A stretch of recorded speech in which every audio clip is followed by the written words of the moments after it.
प्रविश्य मम वाचमिमां प्रक्षुप्तां सञ्जीवयत्यखिलशक्तिधरस्वधाम्ना अन्याश्च हस्तचरणा श्रवणत्वगादीन् प्राणान्नमो भगवते पुरुषाय तुभ्यम्।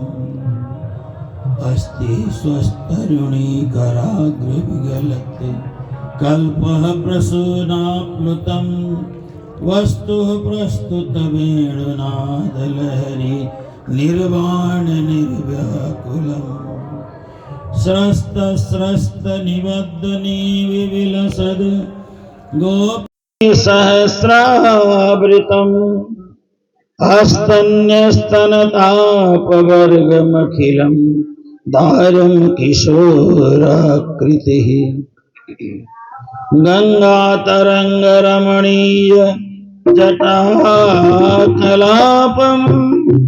गौरी निरन्तर विभूषितवामभागम् नारायण प्रियमनंग मदापहारम् वाराणसीं पुरपतिं भज विश्वनाथम्। त्रिवेणी माधवं सोमं भारद्वाजं च वासुकिं वन्दे अक्षयवटं शेषं प्रयागं तीर्थनायकम्। देयं सदा परिभवग्नमभिष्टदोहं तीर्थास्पदं शिवविरिञ्चिनुतं शरण्यम्। भृत्यार्तिहं प्रणतपालभवाब्धिपोतं वन्दे महापुरुषते चरणारविन्दम्। वन्दे महापुरुषते चरणारविन्दम्। धाम धनी धनी जी हमारे धाम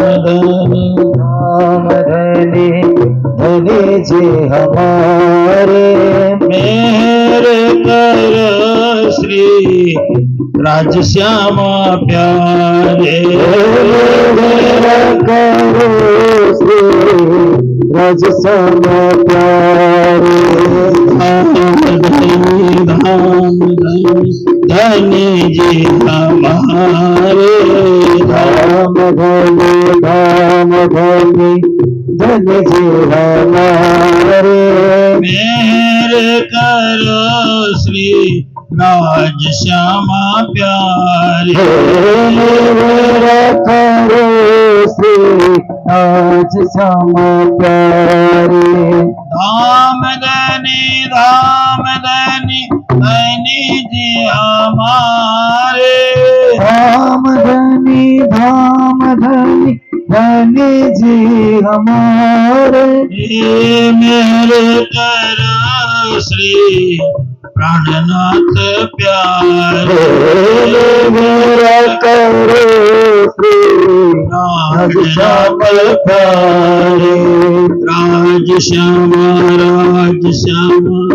राजश्यामा कहिए राजश्यामा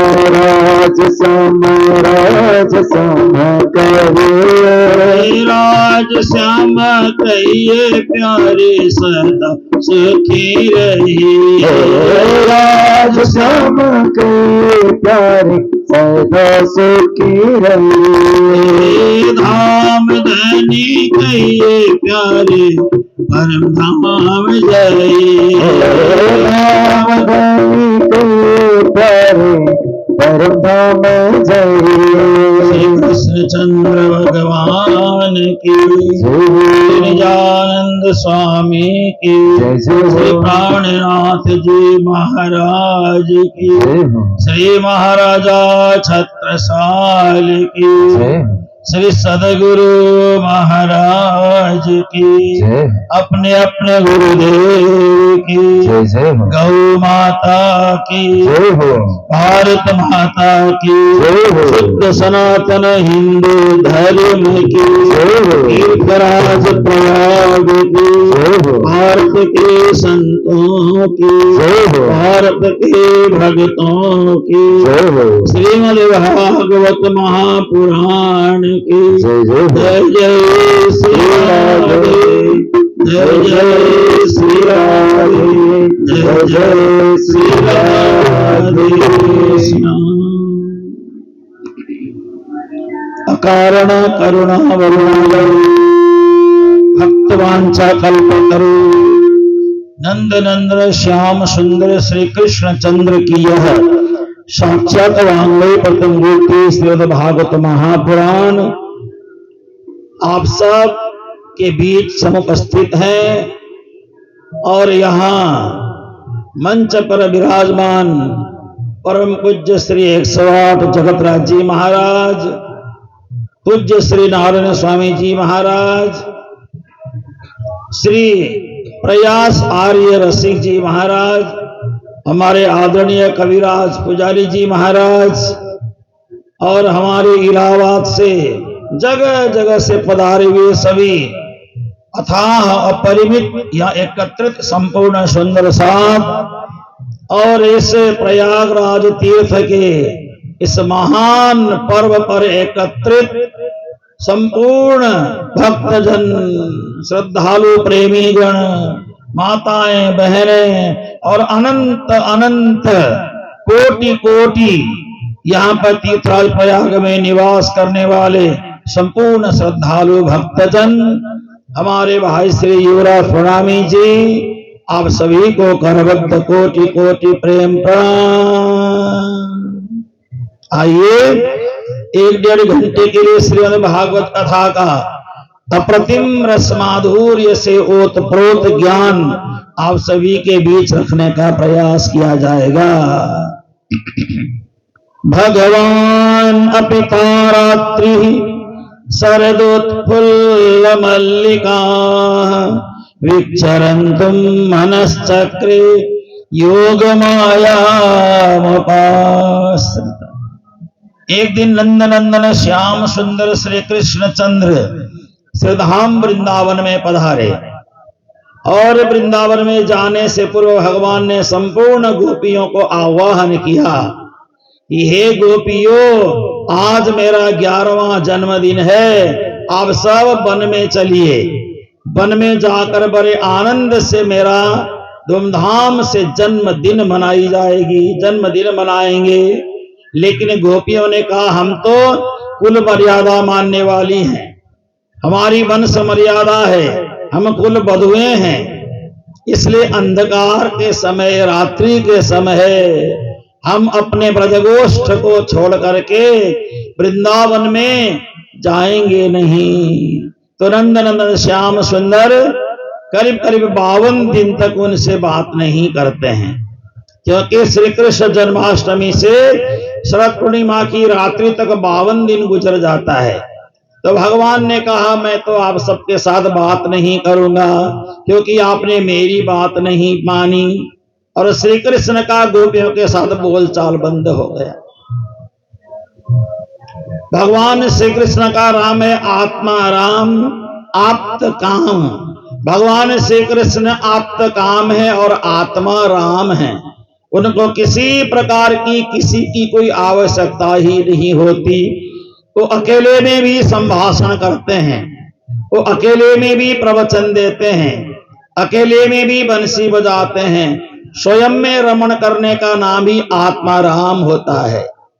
आप अनंत श्रोताओं का इंतजार न करें, प्रवचन तो कहीं भी करना प्रारंभ करें। हमारे गुण, अंग, इंद्रियां, मन, विकार, हमारे शरीर के अंदर निवास करने वाले सभी देवी देवतागण सबको श्रोता बना करके स्वयं पर प्रवचन का अनुभव होने दें। यही सबसे बड़ा अनुभव जीवन का होगा। भीड़ में भागने से अच्छा है भीड़ से दूर रहें और प्रभु का भजन करें। या तो भीड़ में रहते हुए भी एकांत का सेवन करना प्रारंभ करें, एकांत में रहने की अनुभूति करें। जिसको परमात्मा का प्रेम लग जाता है वो सदा अपने आप को परमात्मा के साथ पाता है। भीड़ से कोई उसको लेना देना नहीं है। नंद नंदन श्याम सुंदर को भी भीड़ से कोई मतलब नहीं। अचानक अपने दोनों बड़े भाइयों को कहा, कल्याण जी जो पालक पुत्र हैं और बलदाऊ जी महाराज जो भगवान श्री कृष्ण की दूसरी मां से जिनका जन्म हुआ है, रोहिणी जी के गर्भ से जिनका जन्म हुआ है, और उन्होंने कहा कि हे बलदाऊ जी मैं कल्याण भैया के साथ आ रहा हूं। बलदाऊ जी को कहा ऐसा, और कल्याण भैया को कहा कि मैं बलदाऊ जी के साथ, मेरी कोई चिंता नहीं करना। और श्री कृष्ण वन में ही रह गए। वन में रह करके तदो दुराज ककुवः करमुखम प्राच्या बिलिम्पन्नरुणेन संतमयी सचर्षणीनाम उदगाच्छुचो मृजन प्रियः प्रियाया इव दीर्घदर्शनः। जैसे प्रेमी और प्रेमिका का अनंत काल के बाद दर्शन होने पर जैसी अनुभूति होती है, वैसे ही चंद्रदेव ने प्राची दिशा के मुखमंडल पर अपने शीतल किरण रूपी कर कमलों से लालिमा की रोली केसर चेहरे में मल दिया है। कितना सुंदर लग रहा है। और इतना ही नहीं, जैसे बहुत दिनों के बाद अपनी प्राण प्रिया पत्नी के पास आकर उसके प्रियतम पति ने उसको आनंदित करने के लिए उसके चेहरे में कोई रंग मल दिया हो। आकाश बड़ा सुंदर हो गया है और आकाश में चंद्रमा उदित हो गए हैं। तदो उड़ुराज, तद उड़ुराज, उड़ुराज कहते हैं आकाश को शोभा देने वाले चंद्र भगवान चंद्रदेव। और भगवान ने जब इन सब स्थिति को देखा तो भगवान के मन में हुआ मुझे वन में जाकर बंसी बजानी चाहिए। भगवान वन में गए और वन में जाकर के कदम्ब के वृक्ष पर सवार होकर के बंसी का तान छेड़ना शुरू किया। बड़ी मधुर बंसी की आवाज भगवान दे रहे हैं, क्योंकि भगवान अपने बांसुरी को अपने होठों पे लगा करके उंगलियों से बांसुरियों को मालिश, बांसुरियों के छिद्र को भरते हुए बंसी बजा रहे हैं। तो बंसी बजाने से श्री कृष्ण की बड़ी सुंदर शोभा हो रही है। और बंसी से क्लीम, क्लीम शब्द की उत्पत्ति होती है। क्लीम कहते हैं काम बीज। काम का अर्थ यहाँ पे प्रेम है। काम का मतलब प्रेम, वासना वाला काम नहीं, वासना को मिटाने वाला प्रेम। क्योंकि भगवान कृष्ण क्या है, सारी वासनाएं जिनमें जाकर लीन हो जाती है उन्हीं का नाम श्री कृष्ण है। चित्त का शोधन हो जाता है, चित्त का विशोधन हो जाता है, चित्त परिवर्तन हो जाता है। जिनके पास जाने से उन्हें श्री कृष्ण कहते हैं। कृष्ण का मतलब होता है आकर्षण करने वाला, सबको अपनी ओर खींचने वाला। तो जैसे भगवान ने बंसी की तान छेड़ी, तो यहां भागवत में लिखा है निसम्य गीतम तदनंग वर्धनम ब्रजस्त्रिय कृष्ण गृहीत मानसा आजग्मु रण्योन्यमलिक्षितोद्यमा सयत्र कांतो जबलोल कुंडला। गोपियां बंसी की धुन को छोड़ करके, क्योंकि तदनंग ब्रजस्त्रिय कृष्ण गृहीत मानसा, उनके हृदय में कृष्ण, उनके हृदय को कृष्ण ने चुरा लिया है। कृष्ण गृहीत मानसा, जिनके मन को, जिनके बुद्धि को, जिनके हृदय को श्री कृष्ण ने हरण कर लिया है। ऐसे नंद नंदन श्याम सुंदर की बंसी की आवाज को सुना तो तीन तरह की गोपियां हैं। देखिए, तीन तरह की गोपियां हैं। तो तीन तरह की कैसी गोपियां हैं? जो स्वातस भाव में रहने वाली, मात्र परमात्मा से प्रेम करने वाली स्वातस भाव की सखियां, और जो घर के हल्के फुल्के व्यवहार को करते हुए निरंतर परमात्मा से प्रेम करने वाली राजस भाव की सखियां हैं। और परमात्मा से प्रेम करना ही जिनका आहार है, ऐसी तामस भाव की सखियां हैं, है ना। घर का व्यवहार भी सारा करती हैं, लेकिन निरंतर परमात्मा के साथ जुड़ी हुई हैं। ये तीनों गोपियों ने बंसी के नाद को सुना तो क्या है, दुहन क्यों भियु काश्चिद दोहम हित्वा समुत्सुका पयोदिश्रित संयाव मनोदुवास्या पराः परिवेशन्तिस्तद्धित्वा पायन्त शिशुनपयः शुश्रूष्यन्त पत्नीन् काश्चिद् अस्नन्त्योपास्य भोजनम् लिम्पन्त्यः प्रवृजन्तोऽन्याः अञ्जन्तः काश्चलोचने व्यस्तस्त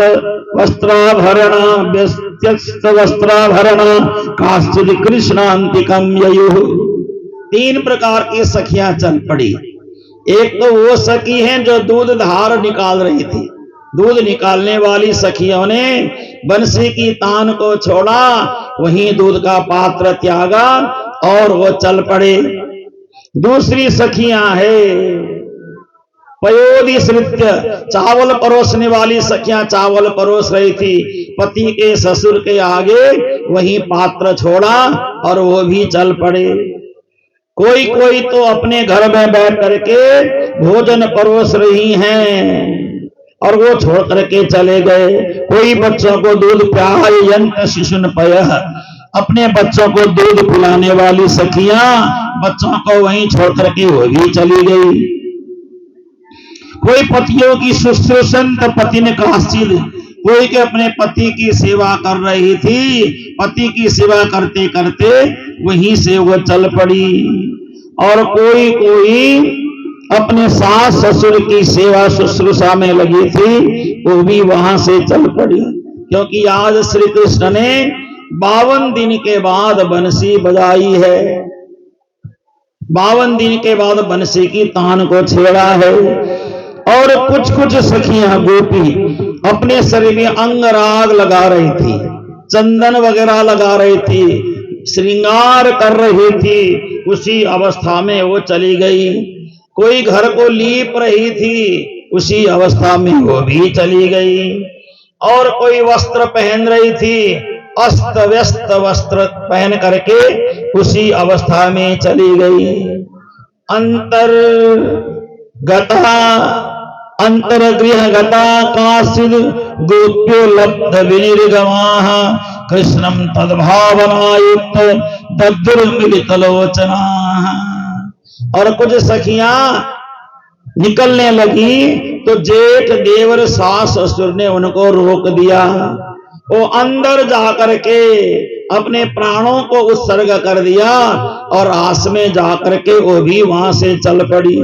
भगवान ने योग माया को आदेश दिया, हे योग माया, जाकर के सब एक जैसा श्रृंगार करो, जाओ। और उसी समय योग माया पहुंच गई। योग माया नो देह धरीने श्यामा जी थैया, अरे तत्व खिनती हाँ तेने नाम मारे साथ अरे शोभा सागर साथ रे कहनी तेरे बनवाए हरे होरे आलू झकाई गण नवलहो निर्माण के करी थारे। सब सखियों का एक जैसा श्रृंगार पहना दिया। सारी सखियां एक जैसा श्रृंगार पहन करके रास में प्रवेश कर गई। भगवान कृष्ण ने कहा, स्वागतम ओ महाभागाः प्रियम किम करवाणि वह ब्रजस्य नामयम कश्चिद् वृतागमन कारणम। हे महाभागा, हे गोपियों, आप सबका यहाँ ब्रज वृंदावन में स्वागत है। ब्रजस्या नाम एम कसे, ब्रज में सब कुशल मंगल तो है ना। आप लोग भागे भागे मेरे पास क्यों आए हो, आने का कारण बताओ। तो रजन्येसा घोर रूपा घोर सप्त निषेविता प्रतियात ब्रजम नेह स्थेयम स्त्रीभीष मध्यमा मातरः पितरः पुत्रः भ्रातरः पतयश्च वः विचिन्वन्ति ह्यपश्यन्तु माक्रीड्यं बन्धुसात्वत। आप लोगों को इस समय वन में नहीं आना चाहिए। एक भयंकर अंधकार वन है, देखो घना घना ये वन है। इस अरण्य में आप सबको नहीं आना चाहिए था। ऐसे वन में आकर के आप परेशान होने वाला काम क्यों करते हो। आप लोग सब आप अपने घर लौट जाओ। क्यों? भर्तु शुश्रूषणम स्त्रीणाम, पति की सेवा करना सबसे बड़ा धर्म है। श्री प्राणनाथ जी वाणी में कहते हैं, उसी को यह भागवत में कहा गया है। दुशिलो दुर्भगो वृद्धो रोग्यो जड़ोरोग्य धनो विवाह पति स्त्री नहातव्यो लोकिप्सु पातके। चाहे पति कैसा भी हो, पति होए आंधलो, चाहे पति अंधा हो तो भी पति को नहीं छोड़ना चाहिए, श्री प्राणनाथ जी वाणी में कहते हैं। और इतना ही नहीं, चाहे पति को कोड़ी हो, कोड़ी पति अगर हो तो भी त्यागना नहीं चाहिए, पति की सेवा करनी चाहिए। चाहे पति होए अभागी हो, दुर्भागी पति हो, अभागी पति हो तो भी पति को नहीं छोड़ना चाहिए। चाहे पति खोड़ होए भरतारमा अनहे कले कल हो करे अपार तो हे तेने नव मुकल जो होए कुलवंती नार। और पति के शरीर में अंग भंग हो, कोई कमी हो और लड़ाई झगड़ा भी रोज करता हो, ऐसे पति को भी नहीं छोड़ना चाहिए। चाहे दुशील हो, दुर्भग हो, वृद्ध हो, बुढ़ा पति हो तब भी नहीं छोड़ना चाहिए। मूर्ख हो तब भी नहीं छोड़ना चाहिए। निर्धन पति हो तब भी नहीं छोड़ना चाहिए। पति स्त्री भी न हातव्यो, पति का कभी त्याग तो करना ही नहीं चाहिए। आप लोग जाओ अपने पति की सेवा करो। तो सब गोपियां बड़ी परेशान होने लगी, अशांत होने लग गई। भगवान को कहने लगी, हे भगवान मैवं विभोर्हति भवान गदितुम संसम संत्यज्य सर्व विषयान् स्तव पादमूलम् भक्त्या भजस्व दुरवत् ग्रहणात्यजास्मान् देहो यथादि पुरुषो भजते मोक्षम्। गोपियां कहती हैं, जैसे भक्त मोक्ष की कामना चाहने वाले लोग श्रीमन नारायण का भजन करते हैं तो भक्तों को कभी अपने से श्रीमन नारायण अलग नहीं करते, वैसे ही आप भी हमारे चित्त की अनुकूलता का आकलन करते हुए हमें भी रास का आनंद दीजिए। हम कभी आपको छोड़ करके कहीं जाने वाले नहीं हैं। चाहे रास का आनंद आज दिखाओ, चाहे कल दिखाओ, चाहे परसों दिखाओ, लेकिन हम तो रास का आनंद लेकर के जाएंगे। ऐसा गोपियों ने कहना प्रारंभ किया। तो श्री कृष्ण ने एक उदाहरण दे करके समझाया। एक छोटा सा उदाहरण दिया श्री कृष्ण ने। क्या उदाहरण दिया? पहले श्री कृष्ण ने उदाहरण दिया, फिर गोपियों ने भी उदाहरण दिया। दोनों में छोटी छोटी कहानी का संवाद प्रारंभ हुआ। छोटी छोटी कहानी का संवाद प्रारंभ हुआ। तो गोपियों ने अपनी कहानी सुनाई, श्री कृष्ण ने अपनी कहानी सुनाई। अब यहाँ पे कहानी के विस्तार में मैं न जा करके प्रसंग को आगे बढ़ाऊंगा। तो कहानी बड़ी सुंदर सुनाई गई है कि अगर पतिव्रता नारी है चाहे पति की आज्ञा को मानना ही सर्वोपरि है। पति की आज्ञा के विपरीत कोई भी कार्य नहीं करना चाहिए, चाहे पति जो भी कहे, पति आज्ञा सर्वोपरि।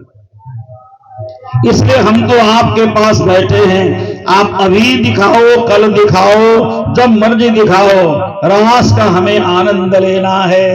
तो उसी समय भगवान ने कहा कल परसों की कोई प्रतीक्षा नहीं, आज अभी इसी समय हम आपको रास का आनंद दे देते हैं। और गोपियों के संग नंदनंदन श्याम सुंदर ने रास का आनंद दिया। कैसे? बाहु प्रसाद परिरंभ कराल कुरु निवेस्तनाल पन नर्म नखाग्रपातई छेल्यावलोकसितर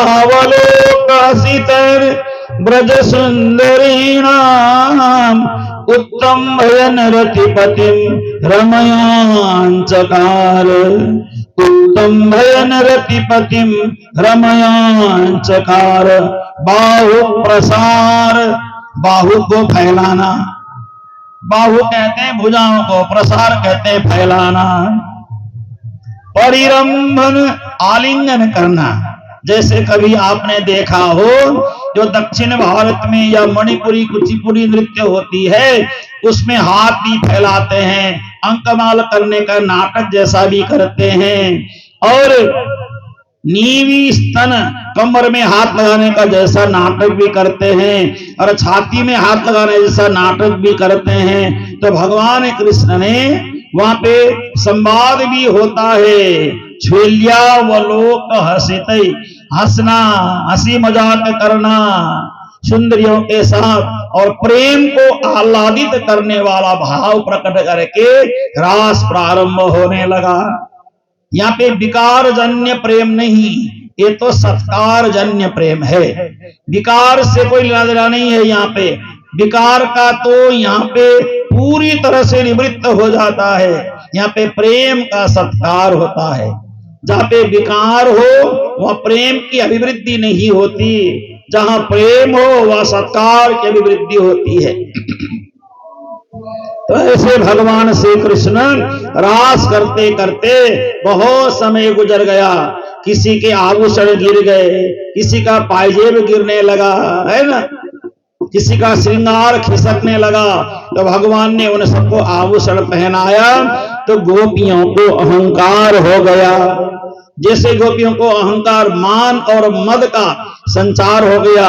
मान ये हो गया भगवान हमें हमारा श्रृंगार पहना रहे हैं, हमने तो भगवान को भी सेवक बना दिया ये। और मद ये आ गया कि हम जैसा सौभाग्यशाली कौन होगा, श्री कृष्ण हमें श्रृंगार पहना रहे हैं। एक गोपी को प्यास लगी तो भगवान ने कहा पानी की व्यवस्था कहाँ किया जाए, नहीं मेरे को तो प्यास लगी। भगवान ने वहीं पर पानी प्रकट करके अंजलि में जल लेकर के गोपी को जल पिलाया। तो बहुत अहंकार हो गया गोपियों को। मान और मद का संचार होने से भगवान अचानक अंतर्ध्यान हो गए। देखिए भगवान जहां मान और मद आता है भगवान वहां अंतर्धान हो जाते हैं। मानम च मदम च, मान और मद ये भक्ति के मार्ग में बड़ा बाधा देने वाला है। मान और मद का कभी भी संचार नहीं होना चाहिए। आप भक्ति करें, पाठ करें, पूजा करें, सत्संग करें, सुमिरन करें, सब कुछ करें, लेकिन मान और मद को अपने अंदर आने ना दें। ये तो परमात्मा की कृपा जिस पर होती है उसी को भक्ति की उपलब्धि होती है, भक्ति की प्राप्ति उसी को होती है। और उसी समय भगवान कृष्ण राधा रानी को लेकर के वन में प्रस्थान कर गए, अंतर्ध्यान हो गए। कुछ आगे जाने के बाद राधा रानी कहने लगी, हे प्रभु मेरे से चला नहीं जा रहा है, आप कहां तक चलेंगे, पर मैं तो चलता ही रहूंगा। तो उसी समय राधिका जी ने कहा मेरे को आप कंधे में उठा लीजिए और चल पड़िए। देखिए, और उसी समय नंद नंदन श्याम सुंदर नीचे जमीन में बैठ गए और राधा प्रिया को कंधे में उठाने लगे और जैसे ही कंधे में हाथ रख करके श्री कृष्ण उठने को हुए तो श्री कृष्ण वहीं अंतर्धान हो गए। जब श्री कृष्ण अंतर्धान हो गए तो राधिका मारनी वहीं जमीन पे रेत में पड़ी रही। गोपियों ने भगवान श्री कृष्ण का अंतर्ध्यान होने का समय देख करके उन्होंने नाटक करना प्रारंभ किया। विरह करते करते चारों ढूंढने लगे। ढूंढते ढूंढते एक जगह पर श्रीमती राधिका रानी को प्राप्त किया तो उन्होंने कहा, अनयाराधितो नूनम भगवान हरेश्वर यन्नो विहाय गोविंद प्रीतो या मन यद्रह। कहते हैं अवश्य ही सर्वशक्तिमान भगवान श्री कृष्ण की यह आराधिका हो सकती है। आराधितो यदि हरिस तपसा ततः किम, नाराधितो यदि हरिस तपसा ततः किम। है ना, अगर आराधिका की कृपा हम पर हो जाए तो भगवान की तपस्या करने की कोई आवश्यकता नहीं है। राधा कृपा की प्राप्ति हो जाए। अभी गा रहे थे ना, राधा कृपा कटाक्ष स्तोत्र। भजे ब्रजैकमण्डनं समस्त पाप खंडनं स्वभक्त चित्तरंजनं सदैव नंदनंदनं। भजे ब्रजैक समस्त पाप खंडनं स्वभक्त चित्त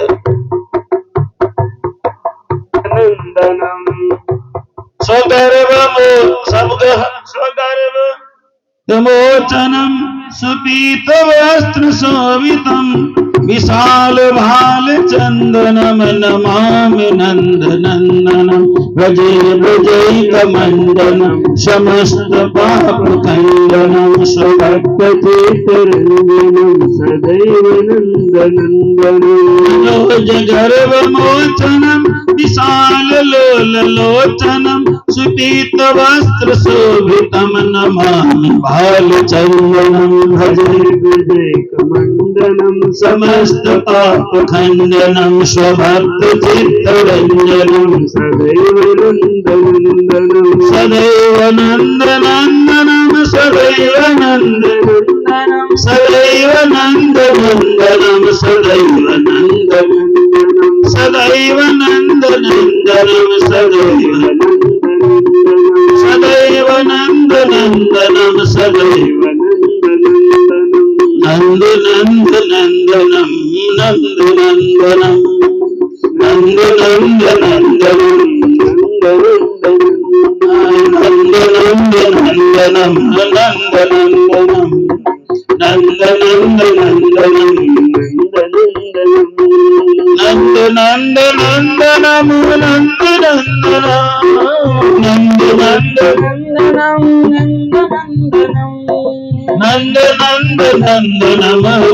नंदनंदनं नंदनंदनं नंदनंदनं भगवान हरीश्वर यन्नो विहाय गोविंद प्रीतो यहाँ मनः बलः। अवश्य ये सर्वशक्तिमान भगवान श्याम सुंदर की आराधिका हैं। जाकर के पूछना प्रारंभ किया राधा जी को, कहां गए श्याम सुंदर आपको छोड़ करके? आप भी अकेली हैं, इसका मतलब यह है नंदनंदन श्याम सुंदर सचमुच में हमें छोड़कर प्रस्थान कर गए, लेकिन कहां गए यह हमें पता नहीं है। जिनकी आराधना, जिनकी स्तुति, जिनकी वंदना सारा चराचर जगत ब्रह्मांड करता है, आज वही ब्रह्म हमें छोड़कर के चले गए हैं। ऐसे विरह करते हुए, विरह में आतुर होकर के, विरह में परेशान होकर के घूमते घूमते अचानक विरह का आवेश जागा और उन्होंने, गोपियों ने गोपी गीत के माध्यम से भगवान को पुकारना प्रारंभ किया। भगवान को सामूहिक गीत पसंद है। गोपियां एकत्रित होकर के जब भगवान का गुणगान गाती हैं तो भगवान प्रसन्न हो जाते हैं। जयति तेभिकं जनमना भजे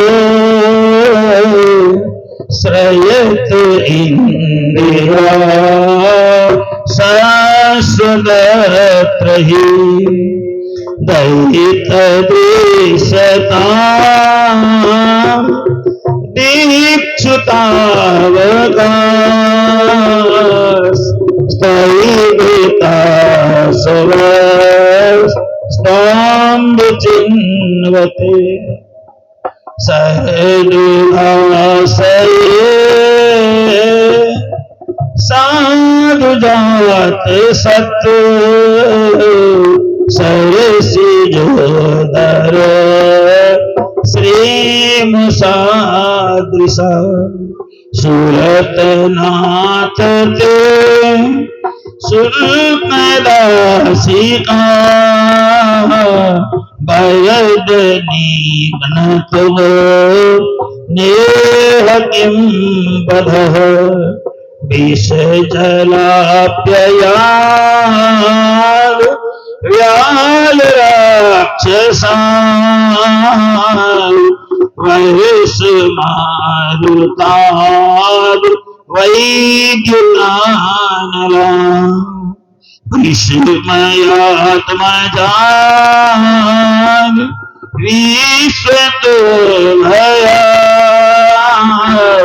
विसर्वते वयं रक्षितामः न खलु नंदनो भवान् अखिल देहिनां अंतरात्मदृक् विखन सार्थितो विश्वभूतये सखदेवान् सात्विकामुकुले तव कथामृतं तप्त जीवन कविभिरीडितं कल्पसापहम् श्रवणमङ्गलम्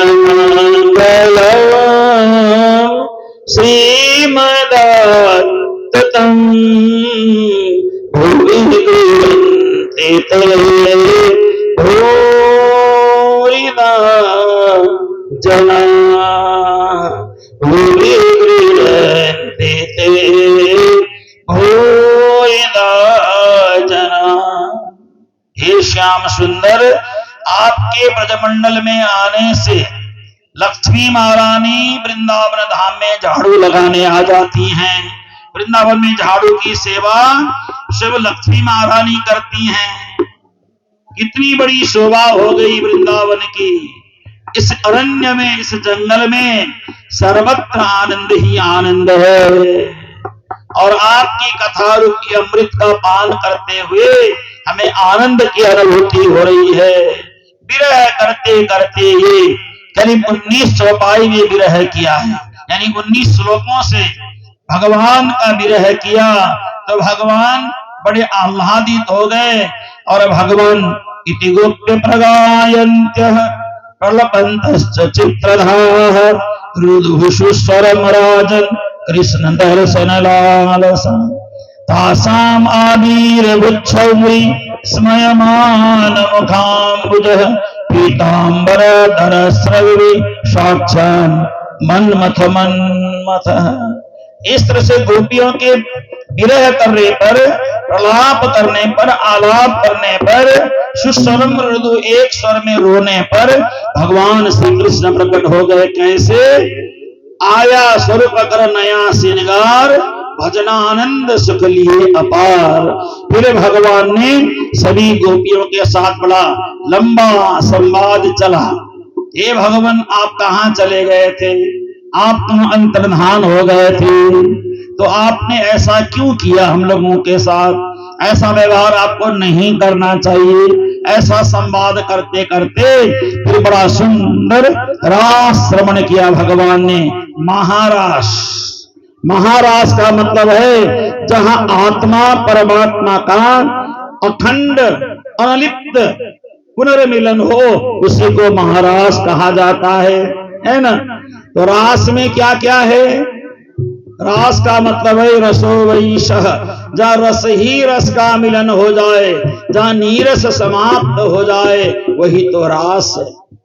जहाँ काव्य जगत के रस और भक्ति जगत के 5 रस, जहाँ 14 रस का समागम होता है, उसे ही महारास कहा जाता है। जहाँ संयोग और वियोग जुड़ करके 16 रस का प्रवेश हो जाता है, उसे ही महारस कहा जा सकता है। चंद्रमा की 16 कला, भगवान के धरती के 16 रस, और भगवान श्री कृष्ण के अंदर की 16 कला, राधिका वाणी का 16 प्रकार का प्रेम करने का अनुभव, और राधिका वाणी के अंदर विद्यमान 16 प्रकार के श्रृंगार, भगवान श्री कृष्ण के 64 कला, ये सब एकत्रित हो गए एक ही जगह पर, तो रास का आनंद हुआ।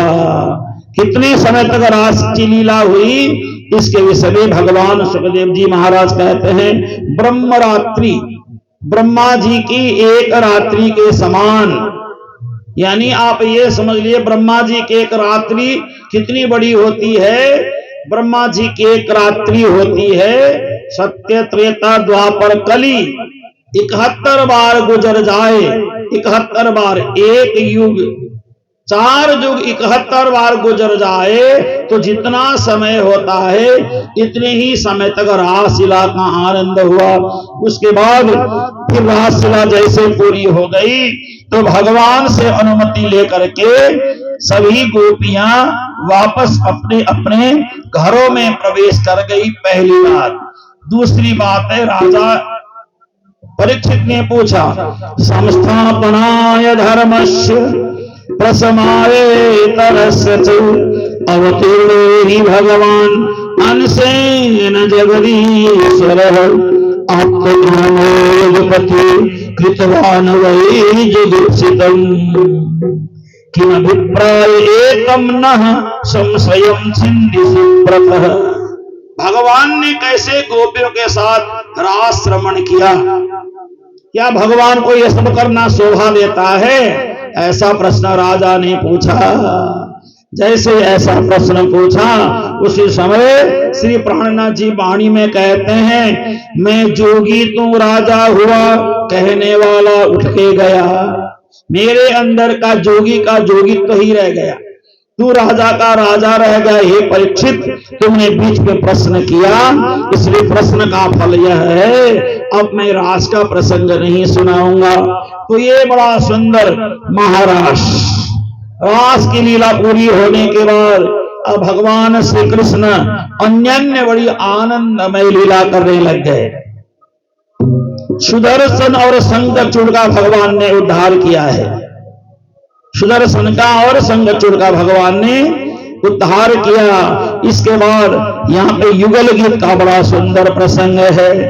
बाम बाहु कृत बाम कपोल बल गीत भ्रूर धरार पीत बेलम कोमलांगुलि वीराश्रित मार्गम गोप्य ईरयति यत्र मोकंद बुमयान बनिता सहसीत विस्मितास्तदुपधार्य सलता काम मार्ग समर्पित चीता कस्मलम येलपस्मृतनी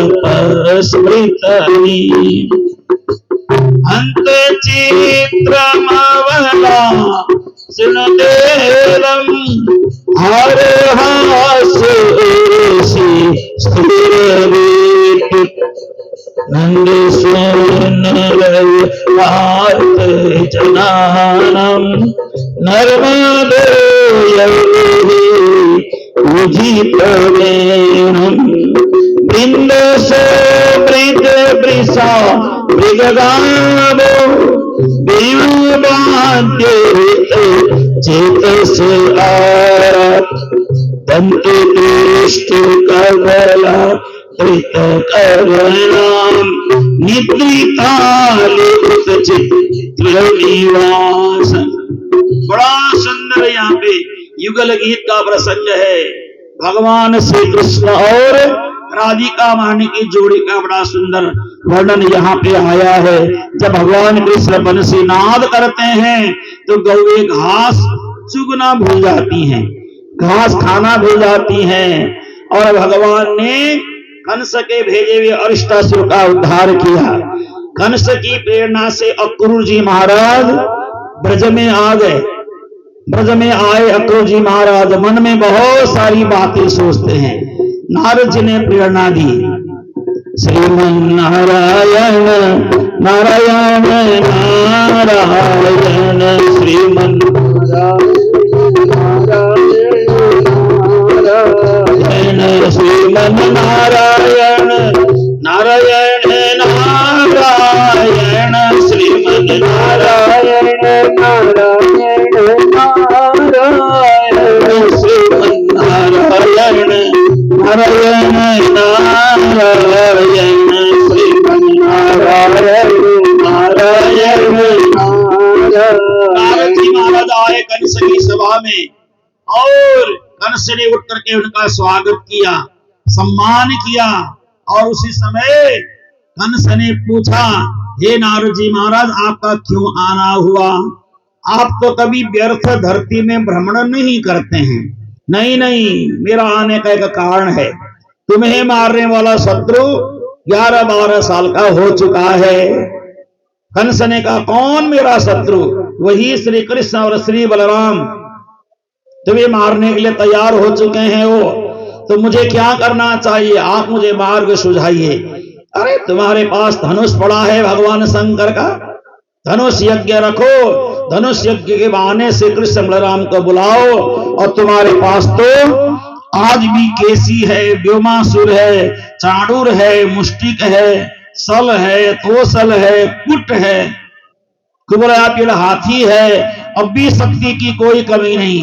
भगवान नारद जी चाहते हैं कि कंस की सारी शक्ति रूपी हथकंडे समाप्त हो जाए और अंतिम में कंस वध करने में आसान हो। ये नारद जी की बड़ी प्रेरणा है। तो उसी समय नारद जी की प्रेरणा से धनुष यज्ञ का आयोजन किया गया मथुरा में। और इधर अक्रूर जी महाराज को ब्रज वृंदावन भेजा, केसी व्योमासुर को भेजा। भगवान ने केसी व्योमासुर का संहार कर दिया। अब कंस का भेजा हुआ रथ पहुंच गया अक्रूर जी के द्वारा ब्रज वृंदावन। सबको पता चला कल प्रातः काल भगवान श्री कृष्ण मथुरा जाने वाले हैं।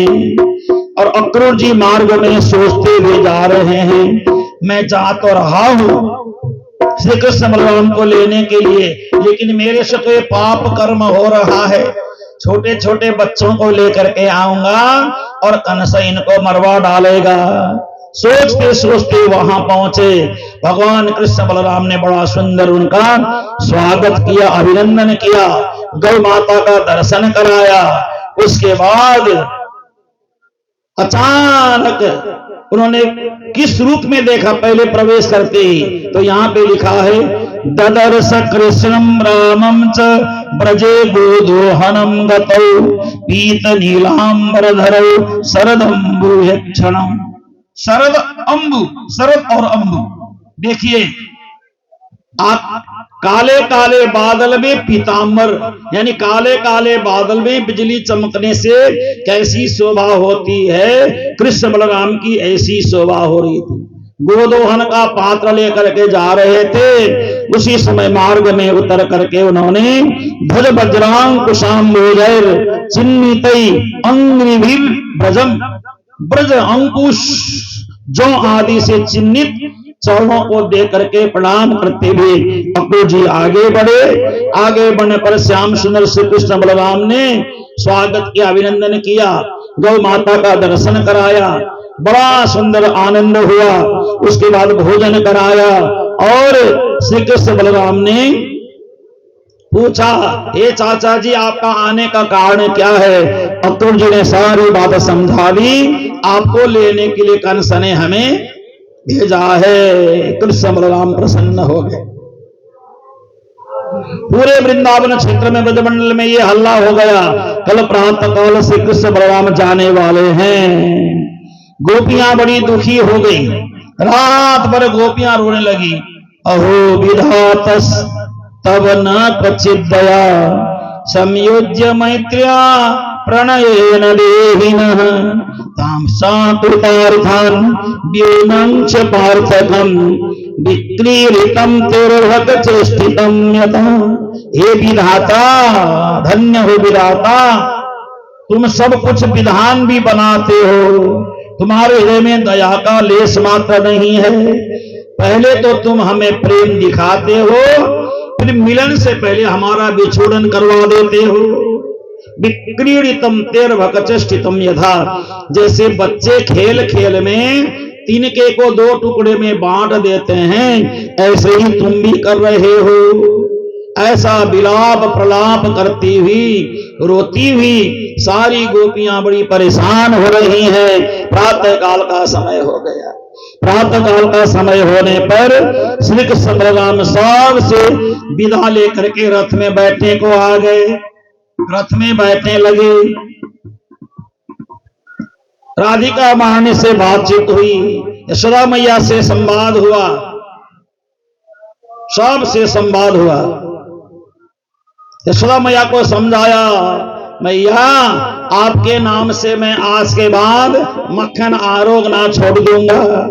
राधा जी को समझाया, हे राधा जी, आपका मेरा 100 साल का बिछोड़ लिखा था, वह समय यहाँ आ गया है।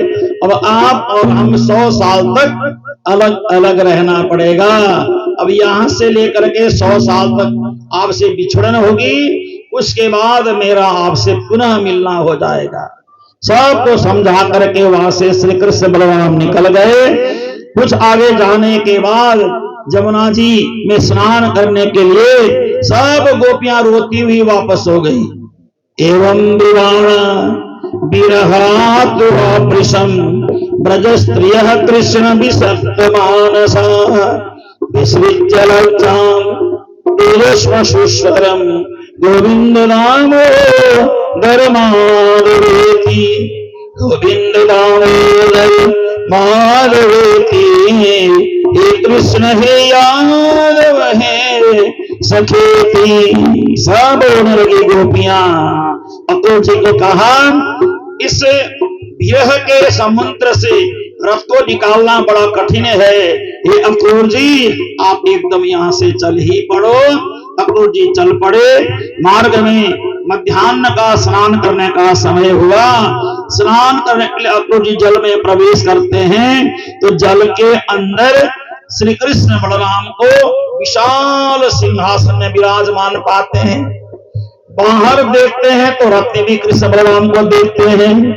ये स्थिति देख करके अक्रूर जी को विश्वास हो गया, ये कृष्ण बलराम कोई सामान्य बालक नहीं है, ये तो ब्रह्म है, परमात्मा है, ईश्वर है। उन्हें प्रार्थना करना शुरू किया, नमो नमस्ते वासुदेवाय नम संकर्षणाय च प्रद्युम्नाय निरुद्धाय सात्वतां पतये नमः। नमो बुद्धाय शुद्धाय दहित दान विमोहिने म्लेच्छाप्राय छत्रहंत्रे नमस्ते कल्कि रूपिणे भगवन् शील भगवन् जीव जीवस्तवमया अहम के सदग्राहो ब्राह्मते कर्म भस्मसु। हे भगवान, संसार के लोग कर्म के जाल में जकड़े हुए हैं, आपको नहीं पहचान सकते। मैंने आपको पहचान, आप साक्षात ब्रह्म हैं, आप स्वयं परमात्मा हैं।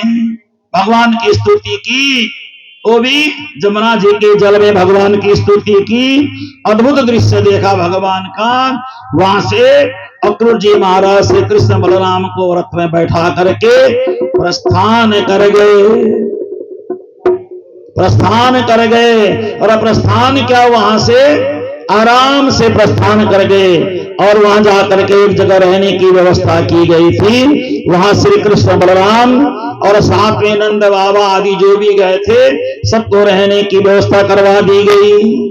राधे राधे गोविंद गोविंद राधे राधे राधे गोविंद गोविंद राधे राधे गोविंद गोविंद राधे राधे राधे गोविंद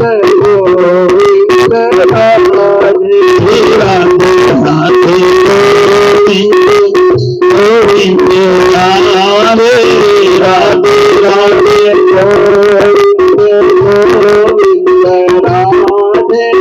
राधे राधे गोविंद गोविंद राधे श्री राधे राधे गोविंद गोविंद राधे गोविंद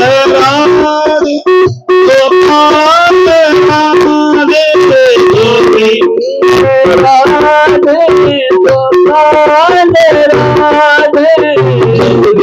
गोविंद राधे गोपाल राधे गोविंद राधे गोपाल राधे गोविंद राधे गोपाल राधे राधे राधे गोविंद राधे राधे राधे गोविंद गोविंद राधे राधे राधे गोविंद गोविंद राधे श्री राधे राधे गोविंद गोविंद राधे। मथुरा में पहुंचे हुए कुछ क्षण व्यतीत हो गया तो मध्याह्न 12-1 बजे के समय में श्री कृष्ण बलराम ग्वाल अपने हिसाब से सज धज करके तैयार हो गए। नंद बाबा से अनुमति लेकर के मथुरा देखने के लिए चल पड़े। जाते जाते कुछ आगे गए, एक जगह मार्ग में धोबी मिला। धोबी मिला, धोबी को भगवान ने कहा भविष्यति परम श्रेयो, तुम्हारा कल्याण होगा। ये धोबी महाराज दे दो। हृदकम कंचिदायांतम रंगकारम अग्रजः। एक धोबी आ रहा था, उसको कहा ये तुम्हारे सिर पे गट्ठर किस चीज का है? मैंने कहा इसमें कंस महाराज के वस्त्र हैं। तो हमें भी दिखाओ। तो नित्यम गिरी बने चराह, दिन रात जंगल में वन में घूमने वालों, तुमने राजा के वस्त्र तो क्या तुम्हारे बाप ने भी नहीं देखा होगा। जब बाप का नाम लिया तो क्रोधित हो गए और बलराम जी से सलाह करके धोबी को करे एक बाएं हाथ से कुपितो देव की सुतः, यशोदा के पुत्र को कभी क्रोध नहीं आता, लेकिन देवकी के पुत्र को क्रोध आता है, क्योंकि यशोदा पुत्र तो क्रोध करता ही नहीं है, क्रोध आता ही नहीं, बिना क्रोध के सारा काम कर लेते हैं। लेकिन कुपितो देवकी सुत, देवकी का पुत्र तो यहाँ क्रोधित भी हो जाता है। और देवकी पुत्र श्री कृष्ण ने क्या किया कि रजकस्य कराग्रेण सरकाया धपातयत, धोबी को बाएं हाथ से एक थप्पड़ मारा तो धोबी का सिर धड़ से अलग हो गया। सब धोबी डर के मारे गट्ठर छोड़ के भाग गए और उसमें से वस्त्र निकाला, सारा वस्त्र पहना। बहुत लंबे लंबे, कंस महाराज की ऊंचाई तो 11 फुट की थी और श्री कृष्ण भी 7 फुट के भी नहीं हुए थे, छोटे कद के थे, है ना। तो वस्त्र पहन तो लिया लेकिन बहुत लंबे लंबे वस्त्र हो गए। और ये धोबी कौन था? ये धोबी और कोई नहीं था, राघवेंद्र सरकार श्री रामचंद्र जी को परेशान करने वाला धोबी यहाँ आया था। उसको भगवान ने सजा दे दी, क्योंकि भगवान इस समय लीला पुरुषोत्तम है और उस समय मर्यादा पुरुषोत्तम थे। श्याम सुंदर तो लीला पुरुषोत्तम है, कुछ भी कर सकते हैं, कर्तुम अकर्तुम अन्यथा कर्तुम समर्थ सर्वाच्य भगवान इति। जो सब कुछ करने में समर्थ हैं उन्हें श्री कृष्ण कहते हैं, जो 16 कला से पूर्ण है। 16 से ऊपर कोई कला नहीं होती है। अरे भगवान श्री राघवेंद्र 12 कला से युक्त हैं। इसलिए 16 कला और 12 कला में थोड़ा अंतर होता है। भगवान कृष्ण को कोई दोष नहीं लग सकता, क्योंकि अग्नि को क्या दोष लगना है। अग्नि ने इधर पंडाल जला दिया, क्या दोष लगा, जला के खत्म कर दिया। अब अग्नि को गाली भी देंगे तो क्या होगा, अग्नि को डांटेंगे तो क्या होगा, ये अग्नि तूने क्यों जलाया, हम तेरे को थप्पड़ मारेंगे तो क्या होगा। थप्पड़ अग्नि को मारोगे तो हाथ हमारे ही जलेंगे, है ना। इसलिए अग्नि के साथ कोई विवाद नहीं हो सकता। अपने आप को सामान्य बना करके चलना ही सबसे बड़ी बात है। तो रजकस्य कराग्रेण सरकाया दपातय। उसके बाद आगे बढ़े। कुछ आगे बढ़ने पर एक दर्जी मिला। दर्जी ने भगवान के सारे वस्त्र सुंदर बना के सिला के पहना दिया। ये दर्जी और कोई नहीं है, ये दर्जी मिथिला में भगवान श्री राघवेंद्र सरकार का दुल्हे का वस्त्र सिलाने वाला दर्जी था। तो यहाँ पे आकर के भगवान को वस्त्र पहना दिया, बड़ा प्रसन्न हो गया। कुछ आगे बढ़े, सुदामा नाम करके माली मिला। उस माली ने बड़ी सुंदर माला पहना दी। ये माली भी और कोई नहीं था, किसी समय ये कुबेर के बगीचे में सेवा करने वाला माली था। भगवान शंकर ने प्रसन्न होकर के वरदान दिया, तो श्री कृष्ण को माला पहनने का अवसर मिल गया। अब इसको भी मोक्ष मिल गया। कुछ आगे बढ़े। कुछ आगे बढ़ने पर एक महिला, अतः ब्रजनराज पथे न माधव स्त्रियं गृहीतांग विलेप भाजनाम विलोक्य कुब्जाम युवतीं वराननाम अप्रच्छयान्तिं प्रहसन रसप्रदः। मार्ग में एक टेढ़ी मेढ़ी एक महिला मिली, एक देवी। उस टेढ़ी मेढ़ी देवी महिला को पूछा उन्होंने, हे सुंदरी तुम कौन हो, है ना। शरीर से सुंदर नहीं थी, लेकिन आंखें बड़ी प्यारी प्यारी थी। भगवान ने सुंदरी कहा तो प्रसन्न हो गई, इसका मतलब मैं सुंदर हूं। तुम कौन हो, श्री कृष्ण ने पूछा। तो उस महिला ने जवाब दिया, दासोस्म्यहं सुंदर कंस सम्मताम त्रिवक्त्र नामायनुलेप कर्मणि मदभावितं भोजपतेरति प्रियम बिना युवाम पुण्य तमस्तदर्हति दर्हति। देखिए, मैं कंस की बहुत प्यारी चंदन लेपन करने वाली एक सखी हूं। मैं ये चंदन बना करके कंस को मैं चंदन लेपन कर देती हूं। कंस महाराज प्रसन्न होकर के मुझे कुछ न कुछ बख्शीश दे देते हैं, बख्शीश अर्पण कर देते हैं। तो आज ये चंदन हमें लगा दो। तो जैसे ही कृष्ण बलराम को चंदन लगाने लगी, तो कद से नाटी टेढ़ी मेढ़ी होने से चंदन लगा नहीं पा रही थी। भगवान ने उसी समय उस त्रिवक्त्र नाम की कुब्जा नारी के पैर के अंगूठे में अपना चरण का अंगूठा रखा और ठोड़ी में हाथ लगा करके उनके शरीर को सीधा कर दिया। फिर कृष्ण बलराम दोनों को चंदन लगा दिया। अब सज धज करके श्री कृष्ण बलराम पूरी तरह से तैयार हो गए। अब उसके बाद जैसे भगवान आगे बढ़ने लगे, तो पीछे से श्री कृष्ण का किसी ने दुपट्टा खींचा। भगवान ने इसे मुड़ करके देखा तो कुब्जा भगवान के कपड़े को खींच रही थी। तो भगवान ने कहा, हे सुंदरी, मेरे वस्त्र को क्यों खींच रही हो, क्या है। तो उस समय उस कुब्जा ने कहा, तुम बड़े सुंदर हो, तुमने मुझे सुंदरी कहा, तो हम शादी विवाह करके अपना घर बसा लेते हैं, बड़े आराम से अपने घर में रहेंगे। तो उस समय भगवान ने कहा, नहीं, अभी मैंने तेरे को मात्र सीधा कर दिया है, मेरा भी बहुत काम शेष रह गया है। तेरे मालिक कंस के पास मुझे जाना है और बाद में मैं तेरे घर जरूर आऊंगा बोलकर के भगवान वहां से प्रस्थान कर गए। और आगे जाकर के धनुष के में धनुष रखा था, वहां सबको हटा करके गए और करेण वामेन सलील मुद्रितम सज्जम च कृत्वा निमिषेण पश्यताम जड़ाम विकृष्य प्रभंज मध्यतो यथेच्छुदन्नं वदकरयुरुक्रमः।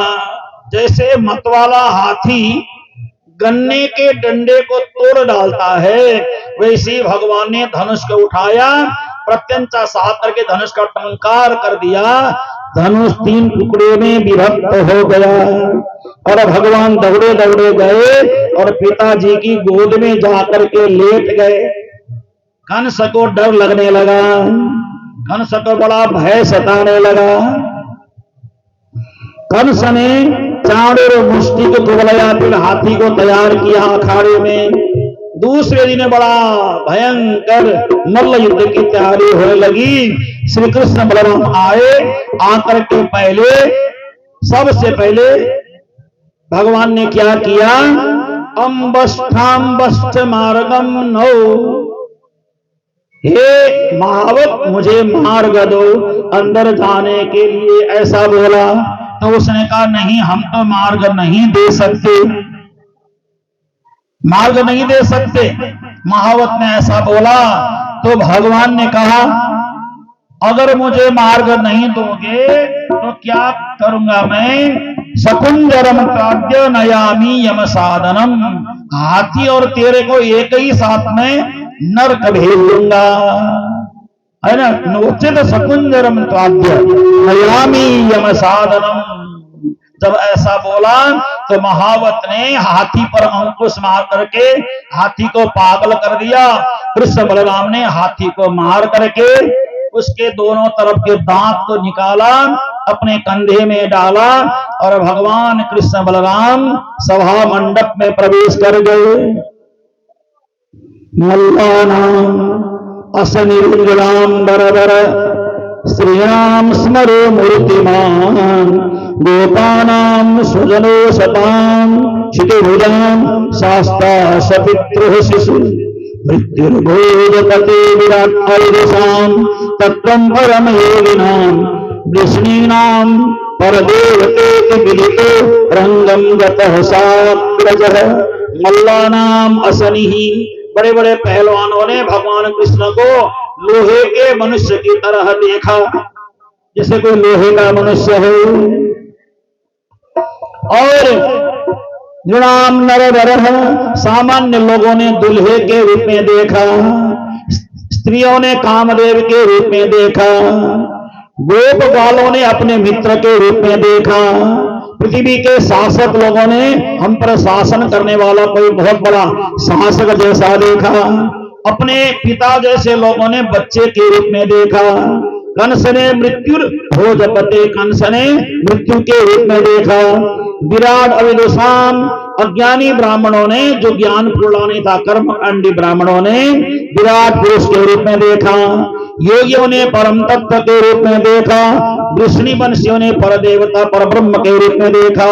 रंगम गता साग्रज, अपने भाई के साथ रंग भवन में जाते हुए, रंगालय में जाते हुए, रंगमंच में जाते हुए, और वहां जाकर के भगवान ने पहले बहुत ललकारा, उसके बाद चाणूर मुष्टि के साथ बड़ा भयंकर प्रचंड मल्ल युद्ध हुआ।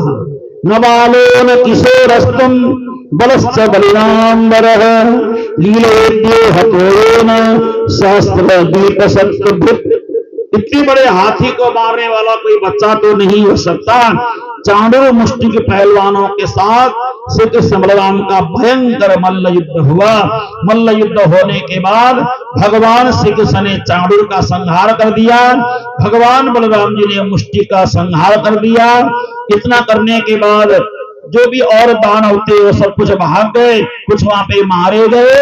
अब भगवान श्री कृष्ण ने अपनी अणिमा महिमा, अणिमा नाम करके सिद्धि को स्वाद करके छलांग लगाया और कंस के सिंहासन में पहुंचे। और कंस के सिंहासन में जाने पर कंस ने कहा, अरे पहली बार आए हो, प्रणाम नहीं, कुछ नहीं, अपने मामा से पहली बार मिले हो, तेरा व्यवहार ठीक नहीं है। उन्होंने कहा कि नहीं, मेरा व्यवहार बहुत अच्छा है मामा जी, पहले मैं आपको प्रणाम करूंगा।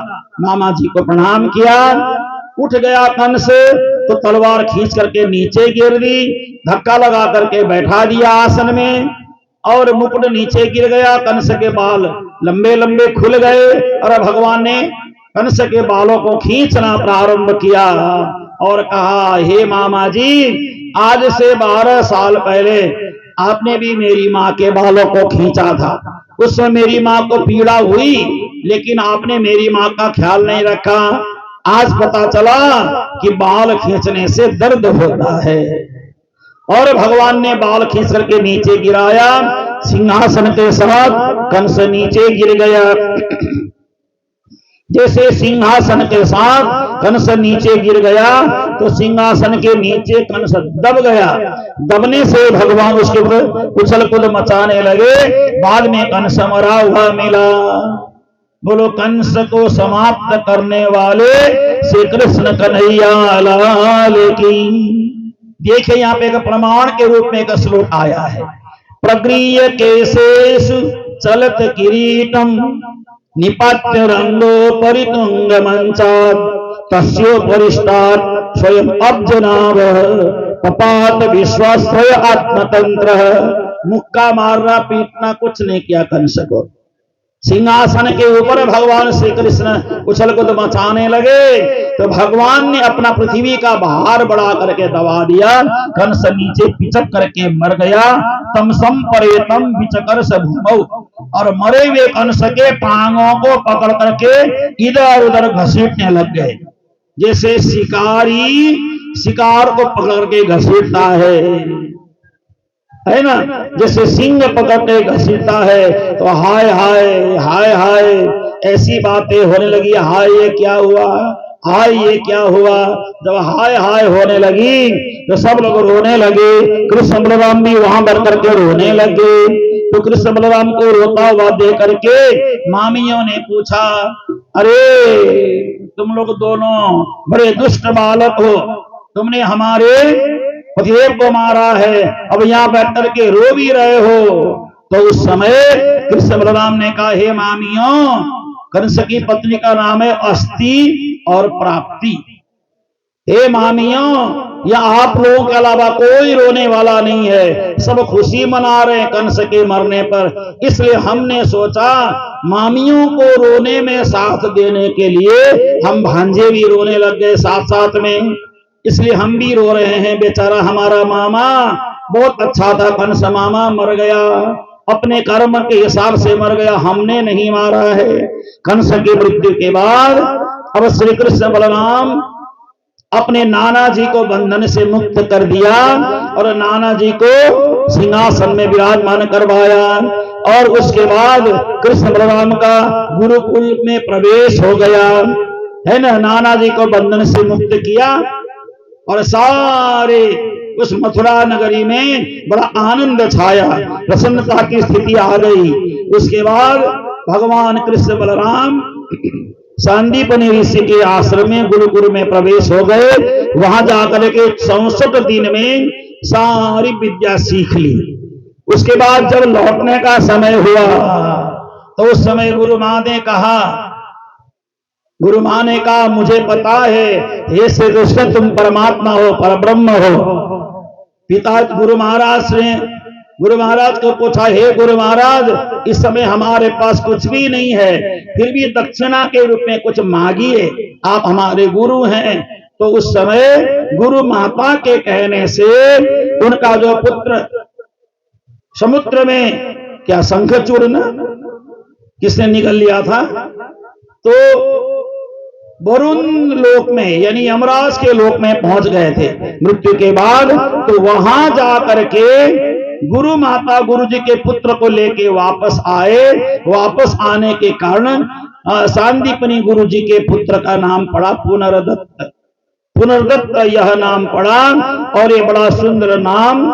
भगवान कृष्ण की कृपा से गुरु माता के पुत्र वापस आ गए। और उसके बाद उद्धव जी को भगवान ने गोपियों के पास समझाने के लिए भेजा।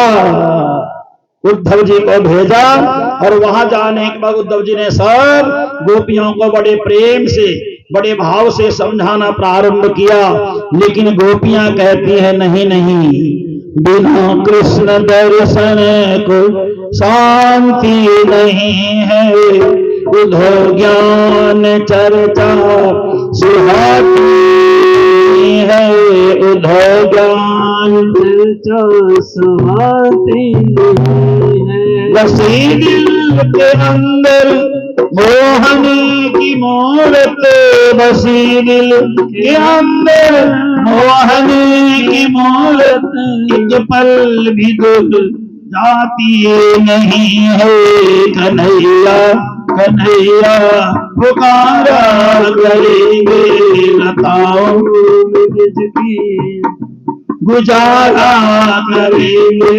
कहीं तो मिलेंगे ओ बाके बिहारी, कहीं तो मिलेंगे ओ बाके बिहारी, उन्हीं के चरण चित लगाया करेंगे। कन्हैया कन्हैया पुकारा करेंगे, ब्रज की गुजारा करेंगे। उसी समय समझाते समझाते राधा रानी के पास बैठ करके उद्धव जी का संवाद हो ही रहा था। एक भंवरा आया, एक भंवरा भूं भूं करते हुए आया, राधा जी के आसपास घूमते हुए पैरों में जाकर लोट पोट होने लगा।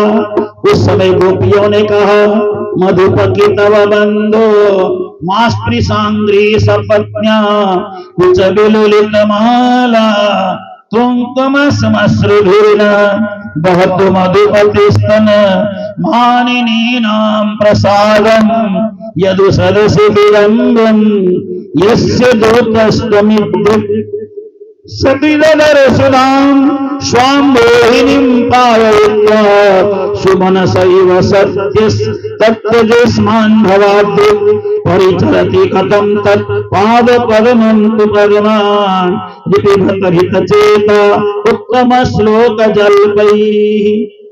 उस समय उन्होंने कहना प्रारंभ किया राधिका महारानी ने, हे मधुप, हे भंवरे, तुम कितव बंधु, कपटी के बंधु हो।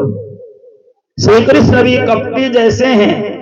यहाँ पे कितव के अर्थ और भी बड़े सारे होते हैं, लेकिन सामान्य अर्थ में जैसे हमारे श्याम सुंदर पुष्प में बैठते हैं, रस लेते हैं, उड़ जाते हैं, तुम भी वैसे ही तो करते हो।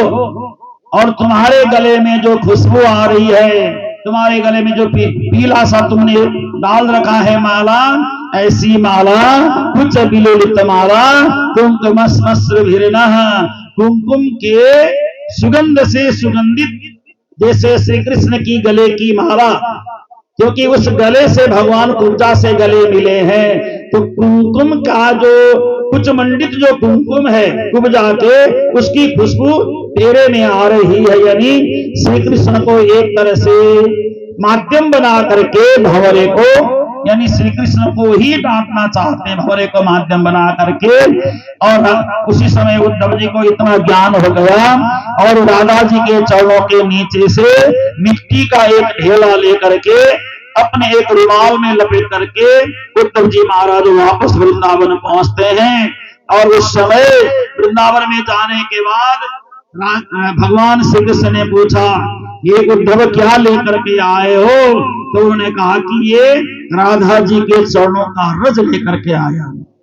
हे भगवान, आप कितने पक्षपाती हो, इतने प्रेमी भक्तों को छोड़ करके आप यहाँ बैठे हो। तो उसने भगवान ने ज्ञान दिया, नहीं नहीं, मैं तुम्हें प्रेम देने के लिए उनको वहां छोड़ के आया था। तुम्हारे अंदर ज्ञान का अहंकार था, लेकिन प्रेम नहीं था। तो उस समय उन्होंने कहा, आसाम हो चरण रे साम श्याम वृंदावने किमपि गुलमल तो सदीनाम यादुस्तजम स्वजन मार्य पथम चरिता भेजे मुकुंद पदवीं श्रुतिभिर्विमृज्ञा। अब मैं इतना ही चाहता हूं, अगर मेरा पुनर्जन्म हो तो वृंदावन में कोई लता पता बना करके मुझे जन्म देना। मैं उद्धव वृंदावन में वृक्ष लता पता बन करके जन्म लेना चाहता हूं, ऐसा मुझे आशीर्वाद दीजिए। ऐसा कहते हुए उद्धव जी महाराज ने भगवान से आशीर्वाद लेते हुए भगवान कृष्ण और उद्धव जी का संवाद यही समाप्त कर रहे हैं। कल प्रातः काल ठीक 10 बजे से लेकर के फिर 12:15 बजे तक भागवत के सभी प्रसंग को यहाँ पर विराम दे देंगे। कल दोपहर से पुनः कथा प्रारंभ होगी। तो ये कथा किसी श्रोता को नहीं सुनाया जा रहा है, ये तो प्रयागराज में अनंत अनंत काल से तपस्या करने वाले उन तपस्वी महापुरुषों को सुनाया जाता है। तो मैं स्वयं को धन्य भाग्यशाली मानता हूं कि इस पावन भूमि पर मेरी आवाज बड़े बड़े महान ऋषियों के कानों तक पहुंच रही है और मैं भी तृप्त हो रहा हूं, मुझे भी बड़ी आनंद की अनुभूति हो रही है। इन्हीं शब्दों के साथ एक दो जयकारे लगाएंगे। बोलो वृंदावन बिहारी लाल की जय, श्री राधे बिहारी लाल की जय, आनंद स्वामी की जय, प्राणनाथ जी महाराज की जय, माता की जय, माता की जय, सनातन हिंदू धर्म के, प्रयागराज तीर्थ की जय, संगम तीर्थ की जय, भारत के संतों की जय, भारत के भक्तों की जय, श्री भागवत महापुराण की जय, प्रयागराज के कण कण की जय, श्री राधे जय, श्री राधे जय, श्री राम, हर हर महादेव, हरे